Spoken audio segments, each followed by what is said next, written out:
This is not a test. This channel has interrupted its regular programming to provide disaster information not being readily reported. Important details will follow this tone.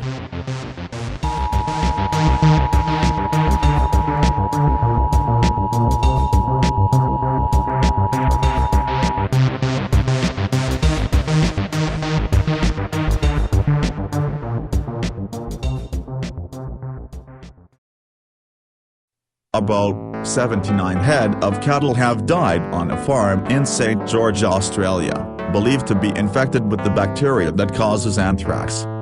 Biosecurity Queensland are working towards containing any further cases in line with the agreed national protocol. Anthrax was a naturally occurring bacteria which occurred sporadically in Australia, with a small number of cases each year. At the core, anthrax is a bacterial disease of animals. The last incidence of anthrax in Queensland, which occurred in 2002, was successfully contained. In this latest case, the property owner reported that approximately 80 cattle had died in a short period of time.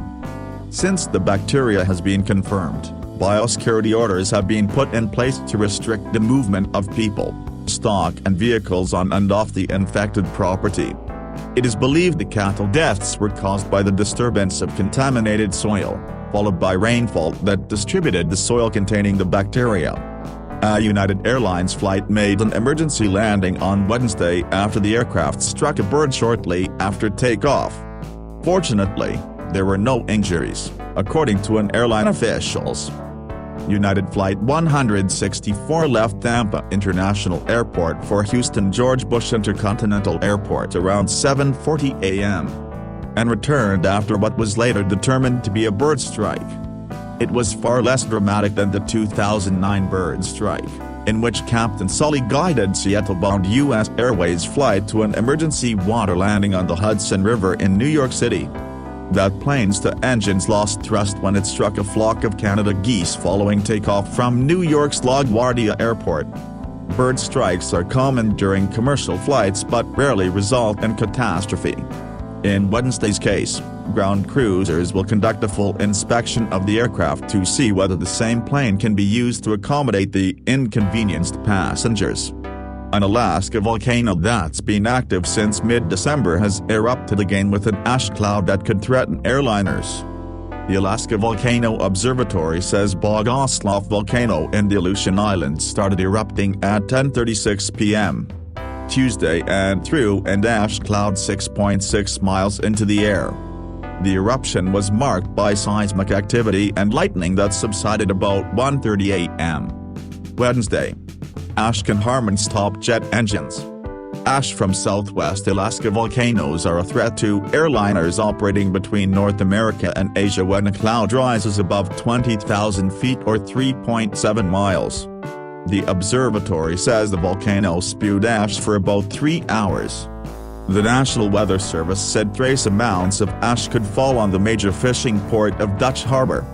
Police in the town of Modane, France, near the French Alps ski resort of Valfrejus, are searching for 2 people still missing following an avalanche that killed a Dutch snowboarder.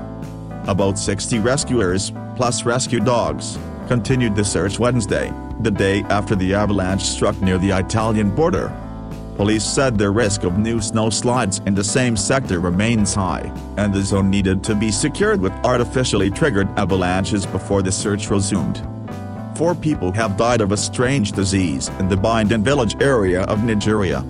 A team of medical experts have been mobilized to control the situation. We are waiting for the medical team to finish its work so as to know the cause of the outbreak. Even though there are many speculations about the outbreak, some people are relating it to unprotected and illegal mining activities, but we cannot conclude now until the medical experts finish their work. The residents of the area had said that many people were affected by the disease, which manifested in high fever, red eyes and swollen heads, culminating in death within 3 hours.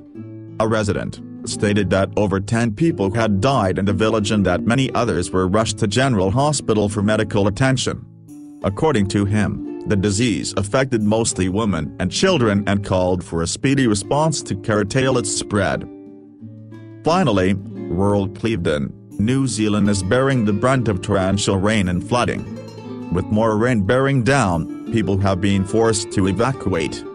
Some have even taken refuge in a church. Locals say there have been extensive stock losses. In fact, one local resident said 2 horses had been swept away, along with lots of sheep. Another stated that horses have drowned in the floodwaters and stock has swept into their paddocks from neighboring properties.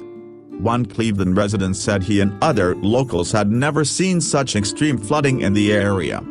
Water was lapping at his doorstep when the family woke up this morning. It looked just like an ocean, he said. His house was on a sheep farm and he said there were a fair few woolly corpses floating in the floods.